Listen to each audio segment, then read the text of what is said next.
if your biography will be heard by others, ano kaya ang nakalagay sa inyong biography? Well, biography by definition is an account or detailed description of a person's life. It typically includes information about the individual's experiences, achievements, relationships, and the events that shape their character and actions. Today's sermon is a Christian's biography, and it refers to the story of every Christian's transformation, how through faith in Christ, a person is made new, reconciled to God, moving away from a worldly value system to a new identity in Christ. What I would like to preach this afternoon is still connected in the atoning death of Christ. Last week, in the afternoon service, we had a clear preaching about the death of Christ, that the death of Christ was designed not for all people in this world, but for the elect of God. Well, of course, when we're talking about election, that is only God's knowledge and wisdom. We will not know prior to our salvation whether we are elect or non-elect. Alam niyo kasi, ang iba ay, what if I'm not elect? Anong gagawin ko? You will never know that. You will only know that you are elect or you belong to the elect people after you experience the grace of God, after your salvation experience. Then and then only can you say, I belong to the elect because of the grace of Christ. And so this afternoon, it is still connected in the atonement or atoning death of Christ. And through the death of Christ, God has reconciled us to Himself, freeing us from enslavement. And this enslavement is of worldly value system and recreating us in Christ Jesus. And so two things that I would like to preach is, number one, because of our union in Christ and union in Christ's death, believers no longer judge according to the value system of this world. And second, that all who put their faith in Christ are made new. And so let's open our Bibles to 2 Corinthians chapter 5, and I will only be reading 2 verses this afternoon, and it starts from verse 16, 2 Corinthians chapter 5, verses 16 and 17. Hear the word of the Lord. From now on, therefore, we regard no one according to the flesh, even though we once regarded Christ according to the flesh. We regard Him thus no longer. Therefore, if anyone is in Christ, he is a new creation. The old has passed away. Behold, the new has come. We pray, Father, that you guide us as we study these 2 verses of yours written by Apostle Paul to the Corinthian church, and do open our minds and give us, Lord, the peace and the joy that we belong to you, that we are in Christ. And this is our prayer in Christ Jesus. Amen. You would notice that there are 2 therefores. Verse 16, it says, therefore, or from now on, therefore, or therefore from now on. And in verse 17, therefore, if anyone is in Christ. Now, the first point that I would like for us to see is the first therefore. And this first, therefore, Paul said that we regard no one according to the flesh. Now, what does Paul means by this? That we regard no one according to the flesh. Well, going back to Paul's attackers, the false brethren, or the false apostles, that they would show themselves and that they have this self-acclamation that they are the true apostles of the Lord Jesus Christ, but they are fake apostles. What they glory is their external matters, on how good their preaching, their oratorical gifts, of how good perhaps they dressed up, the external matters. And here now comes Paul, who is full of suffering. And if people will judge, sino ba talaga ang totoong sugo ng Diyos?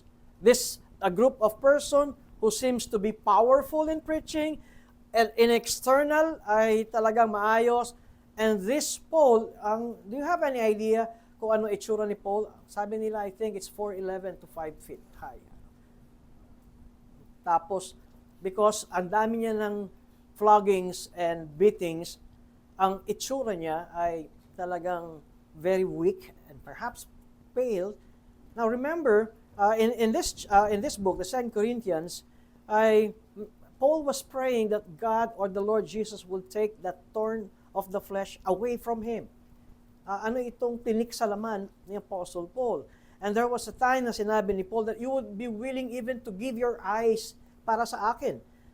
Ito ba ang sinasabi ni Apostle Paul? Because of the tremendous persecutions and sufferings and beatings and hardships, pati ang kanyang mata ay naapektuhan. And so, in external manner, judgment, Paul is para bang, you don't want to hang around with him. Ang pangit niya, tapos maliit, di ba? And yet, this is what Paul is saying. From now on, we regard no one according to the flesh. It is regarding from someone from a worldly or fleshly perspective. Ito yung on mere human or external values, be it status, be it ethnicity. Napansin niyo tayo mga Pinoy, pag puti yung kasama natin, oh, Caucasian. I'm a brown skin. Kaya gano'n, sila naman, gusto nila mag-tan. Yung mga puti, gusto maging brown skin. Tayo, gusto natin maging fair ang complexion. But in fact, if our basis would be status, ethnicity, wealth,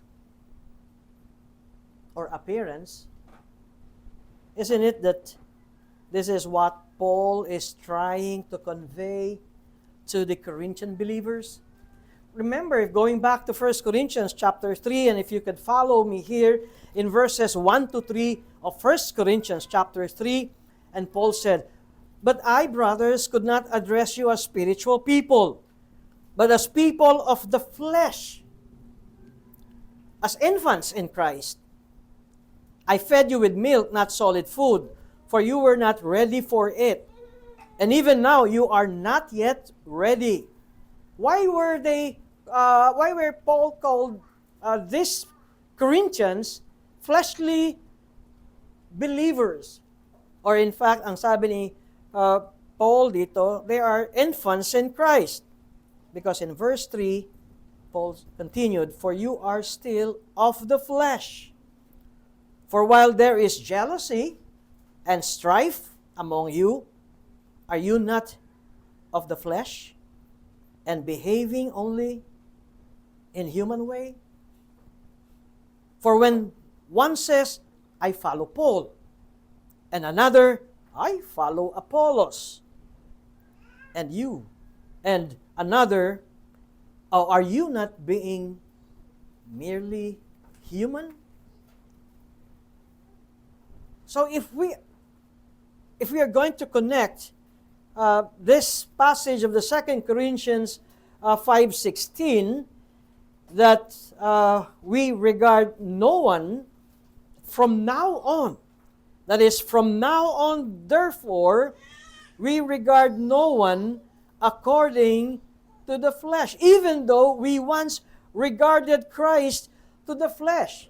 Now, Paul was going back when he was still a Pharisee, an unbeliever, persecuting the followers of Jesus Christ. And ano ba yung nasa isip ni Apostle Paul kay Christ? That Christ, who was nailed on the cross, was a nobody. In fact, sabi sa Deuteronomy, cursed is anyone na pinako sa tree. And so because Christ was nailed on the cross, on the tree, yun ang ibig sabihin nun, sa puno, and so to the mindset of a Jew, an Israelite, sinumpa yun. And so to Paul, Christ was an accursed human being. Kaya no wonder that Paul would even go straight to Damascus, magbabiyahe pa si Paul, to look for Christians and bring back the Christian sa Jerusalem at dalhin sila sa kulungan. It's because these people, firstly, their leaders, Jesus Christ, is a cursed human being, and it only follows all the followers of Christ are cursed as well. Now, when Paul experienced the grace of God, ito na sinabi ni Apostle Paul, from now on, therefore, we regard no one according to the flesh. Even though we once regarded Christ in the flesh, but now we don't regard Christ according to the flesh. And so Apostle Paul concedes that his former evaluation of Christ was misguided. And it was according to the flesh. And so Paul's declaration collides with the spirit of our age. What is the spirit of our age? It is a spirit that promotes superficiality. It is the emphasis of the externals. Now, let me give you an example. I remember when I keep hearing this from my lola and from my lolo. To be a good person, you must have good moral life. So, if you have moral categories, sabi ng lola ko, you're considered good. Today, good people are categorized on how they take good of their external body. Have you noticed that if people today would see you a lot in a hamburger store, McDo, Jollibee, and that is your meal, hamburger in the morning, hamburger in the afternoon, hamburger in the evening, sabi niya, iyak! That's bad. But if you eat all the apple a day, the orange, the pipino, that's good. So nakita nyo, what's the basis now of the bad and the good? It's externalism. Well, I'm not against if you're a health buff. No? Hindi yun ang sinasabi ko. Pero if now the basis of being good and evil is how you look, isn't it that is going towards the fleshly road? It is like the right image or the right look is everything. It's all about image. And this is our culture today. People evaluate one another externally. Kung wala kang pera, mababa sweldo mo, kawawa ka naman. And so they judge you according to your wealth, to your position sa corporate, or who are your friends? Are you connected with some VIPs or the people that are connected with the powers that be? In fact, I heard a kid one time, naglalakad sa aming street, nung ako'y lumabas at pasakay sa kotse, ano yung gusto kong maging? Alam niyo yan? Sabi ng isang bata, gusto kong maging drug lord. Dahil nakita niya, how? Itong, the drug lords, hindi mabilang ang pera. Wala pang wala pang ghost projects nun eh. Baka ngayon gusto ko na maging congressman. But, my point here is that as Christians, we must be done with such carnal distinctions. I know that's not easy. We are still in this world, di ba? And especially if the friends around you are carnal people, there's the tendency that you would also not only think of what they're thinking, even your language will be like their language. Kaya mainit ang ulo mo pag wala kang pera. And if we cannot say that I'm really done with carnal distinctions, or I struggle with this, and if we cannot deny that we have to do a 180 degrees turn, then actually we deny the death of Christ. Because when Christ died for His church, when Christ died for His people, ano ba ibig sabihin nun? That we also, Christ's people, died with Him. After this sermon, we're going to witness a baptism ceremony. What's the message of that? That as Baptists, our baptism is by immersion. We identify with Christ. Identify, what kind of identification? That we die with Him. Ano ang ibig sabihin nun? That we are proclaiming that the system of this world, the fleshly things, we are confessing and we want to die in that love or in that relationship.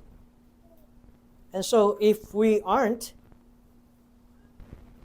we in effect deny that when Christ died for all died in Him, and we revive distinctions that we put away in Christ's death. Now you would know that when the encouragement is remember your baptism. Now this is the time when you struggle between the love of this world and pagmamahal natin kay Kristo. Paano tayo matutulungan? Remember your baptism. Remember that you died with Him. You identified with Christ in His death. And so that's the first point that I would like to consider as. Then Paul said, from now on, therefore, we regard no one according to the flesh. We don't judge now people externally. And second point is the second therefore in verse 17. Therefore, if anyone is in Christ, he is a new creation. First, what does in Christ means? Second, what does new creation means? Well, the traditional interpretation of the expression new creation is that when we got born again. First, all human beings, lahat ng tao ay in Adam. And because we are in Adam, we are sinners. When Adam sinned, as the representative or the federal head of all human beings, alam niyo, kahit hindi pa tayo nakakasala, kasama na tayo doon. Remember when David said, in sin, he was conceived? I mean, nandun pa siya sa sinapupunan ng kanyang ina. David was already a sinner. Well, a wrong interpretation ng sinabi na he was conceived in sin, nangaliwa daw yung kanyang nanay. That was a wrong interpretation. David was saying that because I am in Adam, ako'y makasalanan. Kaya nga, you don't need to teach your children, yung inyong cute little baby, to do evil things. Kitang-kita nyo kahit nakangiti, ang sama, di ba? Pasaway. Kasi all of us are in Adam. And now, this new creation, traditional interpretation says that now, we are in Christ.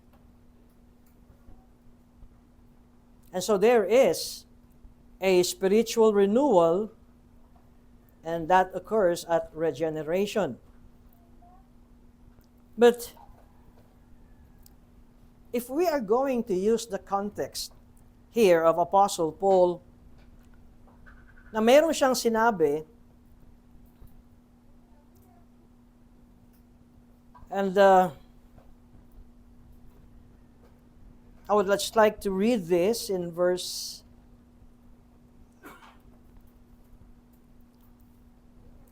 4.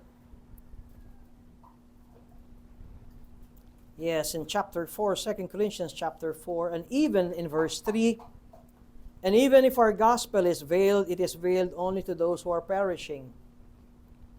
In their case, the God of this world has blinded the minds of the unbelievers to keep them from seeing the light of the gospel of the glory of Christ, who is the image of God. For what we proclaim is not ourselves, but Christ Jesus as Lord, with ourselves as your servants for Jesus Christ's sake. Now take note of verse 6 of 2 Corinthians 4. For God who said, let light shine out of darkness, has shown in our hearts to give the light of the knowledge of the glory of God in the face of Jesus Christ. Now, if I am going to connect this with the new creation that Apostle Paul is saying, if anyone is in Christ, he is a new creation. Now, what was the old creation? Now, the old creation started that the earth was dark, without form. And going back to Genesis, before God said, let there be light, you would notice the description of our earth. Walang forma, walang order, madilim. And then God said, let there be light. Now, Paul connected the creative power of God, of this teaching, and God spoke. I'm referring to 2 Corinthians chapter 4 and verse 6. Let light shine out of darkness, has shown in our hearts to give the light of the knowledge of the glory of God in the face of Jesus. Now, we were not only saved by the gospel of Christ, but here the new creation speaks of when God created the first world na without form, void, and dark, and when God spoke, there was order, there was light. But that first creation fell dahil sa kasalanan ni Adan. Now, this new creation is another creation. That's what other scholars are saying, that the new creation is not only the creation that now you are in Christ, o kaya that you were restored from the sin of Adam, at ngayon kayo na restored kay Christ. Now, if you could just imagine na ang isang sinasabi ng mga scholars ditong new creation is that it is when, or like, when God created a new universe, and God said, "Let there be light," and light shone upon you. In fact, ang kanilang point dito is that it is the same God who said, "Let light shine from darkness," made His light shine in our hearts. Kaya ito ay is sort of like a kind of creation ex nihilo, out of nothing. I would like to see, gusto ko makita natin, that if you are in Christ, ang sinasabi mong ikaw ay born again, yan ay hindi simpleng paggawa ng Diyos sa buhay mo. God spoke His powerful word, and you became a new creation. And so 2 Corinthians 5:17 speaks of the inner renewal of the believer, and should also be understood as a continuation of the transformation motive. At tingnan ninyo, when God said, "Let there be light," and there was light. And then the second point is, let there be a separation. The waters above from the waters beneath. And then the third day, and then the fourth day, and then the fifth day. And then God rested on the seventh day. Ngayon, anong nakikita natin sa old creation or the first creation? That there was a continuation of God's creation. Now, when God created you, when you got born again, yun nga yung problema ng iba. Ay, kala ko ba born again ka na? Ba't ganyan pa ugali mo? High blood pa rin. Well, the fact is,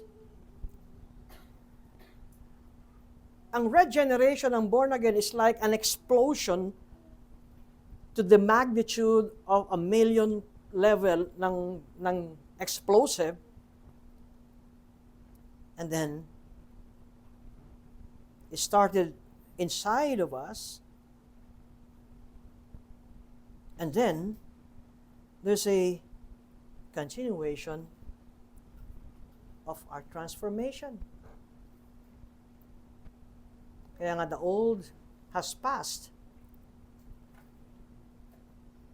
Now, if I were going to connect this sa verse 16, if the old has passed, therefore I hope that we also would stop judging externally. Magiging iba na ang ating pananaw. We don't judge sa worldly standards. Meaning boasting in externals or boasting in appearances, even living for yourself. Alam mo kuminsan, what makes you tick? What encourages you? It's no longer for myself. I, me, myself. O lagpas pa natin, I, me, myself, my wife, and my kids. Pero it's still a worldly standard. And if you always look from a worldly vantage point, that's the old. Ang sinabi ni Paul, the old has passed away. Behold, the new has come. The new, meaning the new covenant work of the Holy Spirit. And the new has come. It is the Spirit's transformation of the human heart. Nagsimula sa ating inner, pang ating puso, ng ating panloob. This is the granting of new life by the Spirit. This is now the illumination of our mind, and it is by the Spirit. And now, we are reconciled with the Father. Haven't you noticed that when you got saved, now your prayer life is real? Meron ng connect. Kasi yung dating, even though you prayed 10 times, Our Father, it's just mechanical. But when you got saved, ang unang-unang bibig mo na ngayon is, My Father, our Father, my Lord. This, brothers and sisters, is our biography as Christians.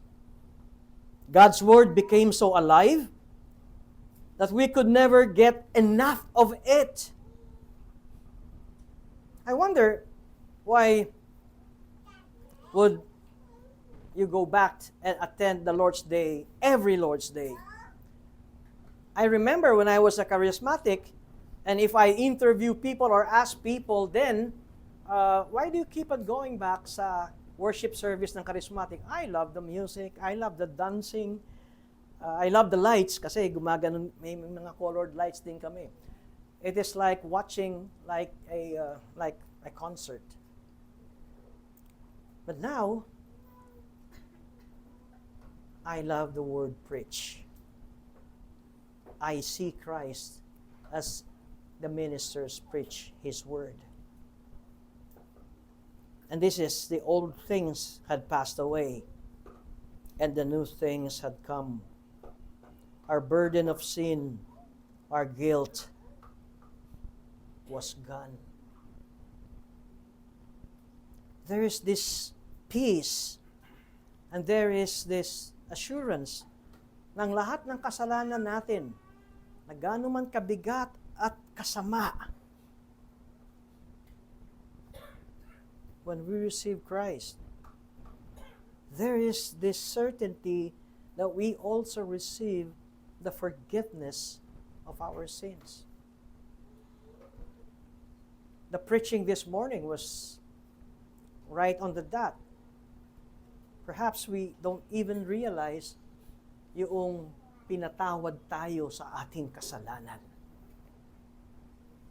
And all our sins. It's not only 80% of your sins, all of our sins. Past, present, and future sins are forgiven by the Lord. Our guilt was gone. Our sense of alienation from God, lostness and loneliness were also gone. And whenever we come across to this passage, brothers and sisters, if anyone is in Christ, he is a new creation. The old has passed away. Behold, the new has come. This is our biography as Christians. And in Christ, ano bang ibig sabihin that in Christ, if anyone, tingnan ninyo, if anyone, it's not a call to the elect, but if anyone. Now, meaning, if you're struggling right now, heavily laden, now you're being convicted of what you're doing. In fact, if there's already conviction in your life, that's the Holy Spirit. Now, if anyone, now you're being convicted, then all you have to do is humble yourself before God. Confess your sins. So in Christ, it describes the most intimate union possible.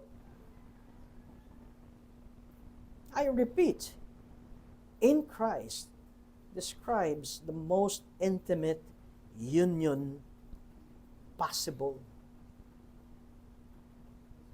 Kaya walang makapaghihiwalay na sa atin pag-ibig ni Kristo.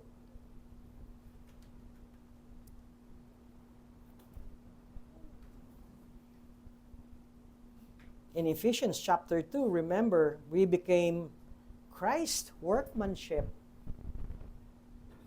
created in Christ Jesus for good works. Ano bang ibig sabihin nun? That we became His workmanship. It is just like that we are being sculptured by the hands of Christ. Hinuhubog tayo ni Kristo.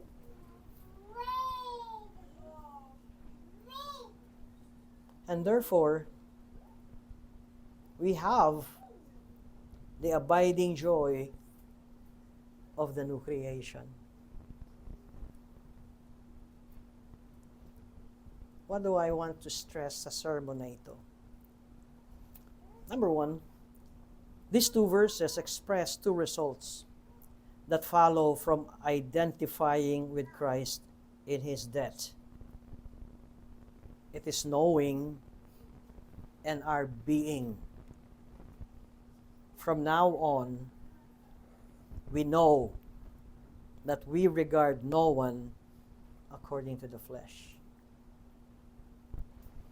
And our being is that, therefore, we are in Christ.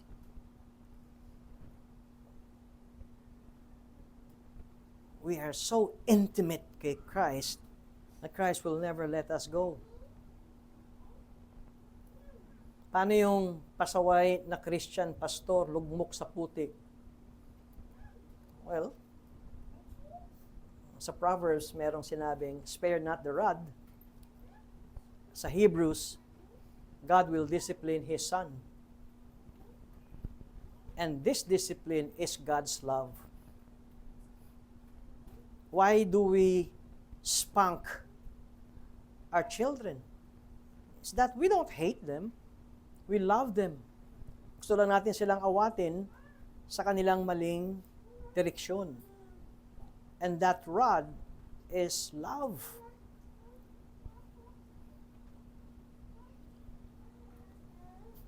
And so,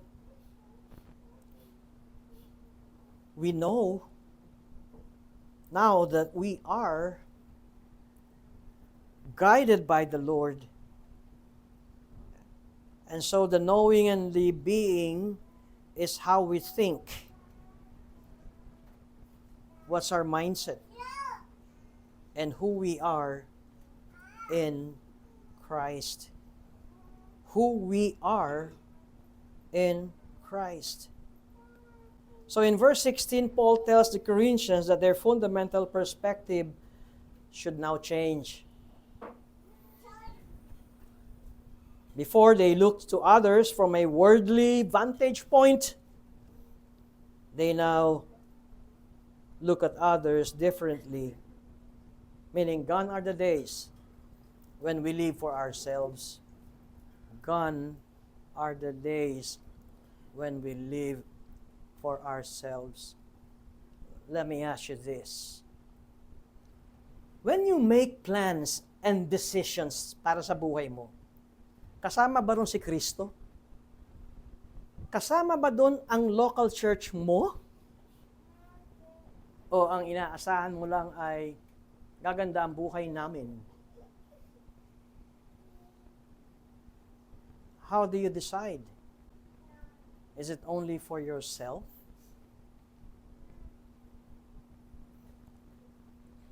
Gone are the days. Gone are the days when we live for ourselves. And now as believers, we have a new vantage point because we are new creation. And because of this inner renewal, the effect changes our values, our behaviors. Oo, nagagalit pa rin, sumisigaw pa rin, napipikon pa rin. Diba? Hina-high blood pa rin. Pero this time, we don't let the sun goes down na nagsisisi tayo. Hindi yung matigasan, 1 buwan na, walang kibuan. 1 buwan? Sabi ni Paul, huwag nyo kayaan bumaba yung araw nang di kayo nagsisisit, nagkakasundo. If you are a Christian, you will grow. Because we are being sculptured by Christ. Mismong kamay ni Kristo ang humuhubog sa atin. Other Christians perhaps would sometimes haltingly grow, humihinto. Time out muna, para bang ganun. But it is certain that you will grow. Ang iba mabilis ang growth, ang iba ay mabagal at medyo umiikot-ikot. But we'll grow still. Now, tandaan nyo ba itong ating maliit na lugar na ito? Last year, that was last year, nung nalubog sa tubig, no? And then we had this renovation. Ano bang tawag natin doon? Oo. Yung floodwater sa labas ay umabot hanggang doon sa pangalan ng Redeemed by Grace Baptist Church. Kaya napundi yung 5 ilaw. Ganun kalalim doon. Dito sa loob, dahil sarado ang mga pinto at bintana, hanggang doon sa ilalim ng air conditioning. And so we had to renovate this. We have to repaint this. Ayusin lahat. Church pews, sira yan. Ito. Pero, when we're talking about new creation, it is not I would say, a facelift or renovation or repair or nagkaroon ng repainting. Oh, we're not talking about that. It is not merely cosmetic. When we're talking about new creation, it is a complete transformation from within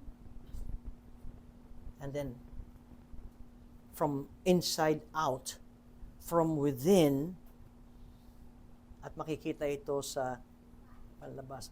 Kaya nga, when we ask members to stand before us and hear his testimony, the members are looking for, ano na bago sa iyo? Because a true born again, changes will certainly follow. Because there's transformation. Ang iba nga mabilis, ang iba ay makupad parang pagong, pero may transformation pa rin. So, it is not cosmetics repair, it is not repainting, it is totally brand new. Yan ang new creation. Now, gusto ko kayong kwentuhan ng musical love story. Hindi ko alam kung napanood nyo itong The Phantom of the Opera. Bakit ba siya tinawag na phantom? Because that phantom wears a mask. Bakit ba siya may mask? Because he wants to cover his ugly, disfigured face. Now, he resides in the basement of the opera house. Kaya narinig niya ang musical play. And always in the dark, always hiding, always in the shadows. Now, there is a woman na ang pangalan ay Christine. And if you would watch that, itong si Christine, I would say was a pattern or prototype of Christ. And Christine touches his heart. At the climax of the story, nung sila'y nagtagpo, this phantom, this, ano ba, mamao, parang ganun, his mask is removed. Of course, his face is disfigured, and mukha nga multo, nakakatakot. When his mask was removed, and then now he waits for her to scream in terror. But Christine did not scream. Instead, in tender compassion, Christine kisses, hinalikan niya ang kanyang pangit na mukha. And her love begins the process of transformation.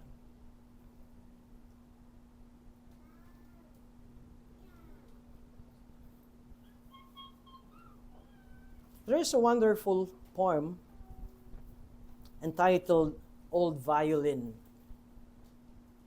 but it's more properly known as the song of The Touch of the Master's Hand by Myra Brooks Welch.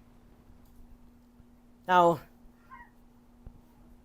this is a story or a poem about auctioning an old violin. Napapanood na natin yon sa auction. That there is this auctioneer that tataas yung product na for sale at sinasabi na starting from $1 or $2, meron tayong version yan. Mine. mine. Yan ang version. Pero sa auction ay the old violin, and it started with $1. Walang nagsasabing mine. $2. Do I hear $2? Walang ganon. Until a gray-haired violinist sets up and plays the instrument. After playing that old violin, yung $1, $2 na walang nagsasabing mine, now its value skyrockets and it is sold for thousands of dollars. Ano nangyari? It's not the old violin. It's the skillful hands of that gray-haired violinist. Listen to the poem. Ilagay ko rito para mapakinggan natin lahat. The old violin. You can search this. You can Google this. 'Twas battered and scarred, and the auctioneer thought it hardly worth his while to waste his time on the old violin. But he held it up with a smile. Wala bang sabi ng auctioneer, sayang lang ang oras ko dito. Old violin. What am I bid, good people, he cried. Who starts the bidding for me? $1? $1? Do I hear $2? $2? Who makes it $3? $3 once? $3 twice? Going for $3? But no. From the room far back, a gray-bearded man came forward and picked up the bow. Then wiping the dust from the old violin and tightening up the strings, he played a melody, pure and sweet as the angels sing. The music ceased, and the auctioneer, with a voice that was quiet and low, said, "What now am I bid for this old violin?" As he held it aloft with its bow, 1,000. 1,000. Do I hear $2? 2,000. Who makes it $3? 3,000 once? 3,000 twice? Going and gone, said he. The audience cheered, but some of them cried, "We just don't understand. What changed its worth?" Swift came the reply, "The touch of the master's hand." The touch of the master's hand. Mga kapatid, eto tayo. What makes us so great? It's not us. We are just like an old violin. It was the touch of the master's hand. Let's pray. Oh, as we look back to your word,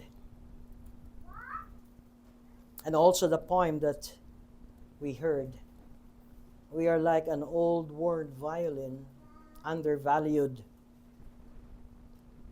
Nobody would praise us or take good notice of us. But when the violinist, when the master played this old violin, it's like a message of divine grace that redeems us, transforms us. That we were worthless in the eyes of the world before, but now, by your grace and love, we are now called your children. May we cherish the grace that we received from you.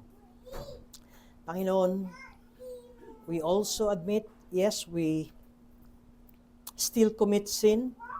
Nagkakasala pa rin kami. But I pray that once convicted of our sins, ay daglian na kami lumapit sa inyo. At sariwain ang katotohanan ito na wala na kami sa ilalim ng inyong hatol.